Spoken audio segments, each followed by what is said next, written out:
జగిత్యాల జిల్లా నుంచి ఇవాళ ప్రధాన వార్తలు ఒకసారి పరిశీలిస్తే జగిత్యాల జిల్లా నూకపల్లిలో ఉన్నటువంటి 4520 డబుల్ బెడ్రూమ్ ఇండ్లలో లబ్ధిదారులు నివాసం ఉండేందుకు జంకుతున్నారు. ఎందుకంటే పూర్తి స్థాయిలో నీటి సౌకర్యము ఇప్పుడిప్పుడే కల్పిస్తున్నప్పటికీ కూడా ఇంకా విద్యుత్ సౌకర్యం పూర్తి స్థాయిలో కూడా రాలేదు. అయితే అధికారులు ప్రజాప్రతినిధులు కొద్దిమంది ఖచ్చితంగా డబుల్ బెడ్రూమ్ ఇండ్లలో ఉండాల్సిందే లబ్ధిదారులు, లేని పక్షంలో ఇండ్లు రద్దు చేస్తామంటూ ఒక పుకారు షికారు చేయడంతో లబ్ధిదారులంతా కూడా ఆందోళన వ్యక్తం చేస్తున్నారు. ఎందుకంటే పూర్తి స్థాయిలో మౌలిక వసతులు ఉన్న తర్వాత తామెందుకు 5,000 రూపాయల వరకు ఖర్చు పెట్టుకొని అద్దె ఇంట్లో ఉంటామంటూ కూడా ఆవేదన వ్యక్తం చేస్తూ ఆడియో ఇటీవల వైరల్ అయింది. ఈ క్రమంలో ఖచ్చితంగా పూర్తి స్థాయిలో వసతులు కల్పించిన తర్వాతనే తాము వస్తామని జగిత్యాల ఎమ్మెల్యే మరి ఇప్పుడు ప్రస్తుతం ఆ డబుల్ బెడ్రూమ్ ఇళ్లలో ఉంటాడా అంటూ కూడా నిలదీశారు.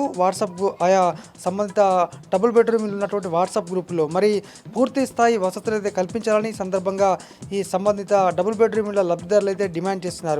గత సంవత్సరంన్నర క్రితమే కేటీఆర్ గారు దాదాపు 3,500 మందికి ఈ డబుల్ బెడ్రూమ్ ఇళ్లను లబ్ధిదారులకు కేటాయించగా మిగతా ఇండ్లు ఇంకా కేటాయించాల్సి ఉంది.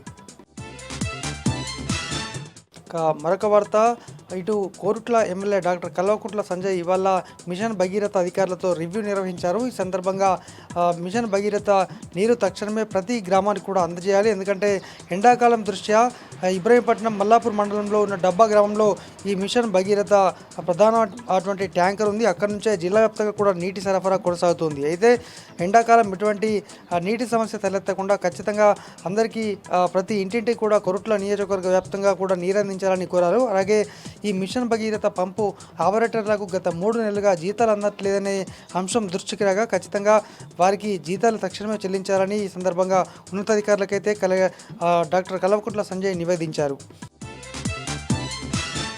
మరొక వార్త, ధర్మపురి నరసింహస్వామి బ్రహ్మోత్సవాలు నవరాత్రోత్సవాలు అయితే కొనసాగుతున్నాయి. ఈ నెల 11వ తేదీ వరకు నవరాత్రోత్సవాలు కొనసాగనున్నాయి. అందుకు తగ్గ ఏర్పాట్లు కూడా అయితే అధికారులు చేస్తున్నారు. మరోవైపు కోనేటిలో పుణ్యస్నానం ఆచరించిన తర్వాత భక్తులు పెద్ద సంఖ్యలో కూడా ఇటు నరసింహస్వామిని దర్శించుకుంటున్నారు. ఇవాళ 3వ రోజు ప్రధానంగా పెద్ద ఎత్తున కూడా ఇవాళ భక్తులు హాజరై స్వామివారిని దర్శించుకున్నారు. మొత్తంగా ఇంకా పూర్తి స్థాయిలో నీటి సమస్య అలాగే ఎటువంటి ఇబ్బందులు కలగకుండా చూడాలని భక్తులైతే కోరుతున్నారు.